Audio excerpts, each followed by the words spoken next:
Hello friends, जय Jagannath. आजिकल smart और internet जुगे फैमिली मेंबर सांगसाथी और लोक संपर्क मध्य आग भली निबिड़ता रहूना। यही संपर्क को सुदृढ़ रखापी प्रतिवर्ष डिसेम्बर जनवरी मसरे पिकनिक रे प्राय समस्त जुगदे सुख दुख पुराणा स्मृति और विभिन्न विषय गपसप और ढेर सारा मजामस्ती करते। आम बटानी डिपार्टमेंट रे सब स्टूडेंट्स और सार मैम जनवरी 27 रे अंशपा ह्रद माँ भट्टारिका मंदिर टी ब्रिज और सिंहनाथ मंदिर पिकनिक जाइथिलु। अंशपा ह्रद बुली सारिबा परे हल्का फुल्का बरा आलुचप और सिंगड़ा खाइथिलु।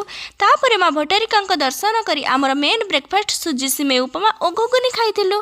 सानकर जड़े सांग टी ब्रिज साइड रे ब्यूटीफुल यमी लंच आयोजन करथिले। से दिन तो शनिवार थिला। मोर भेज रे भात डाली चिली पनीर छतु बंधाकोबी तरकारी सालाड पांपड़ और नॉन भेज रे चिली पनीर बदल रे चिकेन होइथिला। टी ब्रिज और सिंहनाथ मंदिर दर्शन पर सार और मैम देइथिबा आइसक्रीम खाई ढेर सारा मजामस्ती घर को रिटर्न करथिलु। यह सब दिन मेमोरेबल हो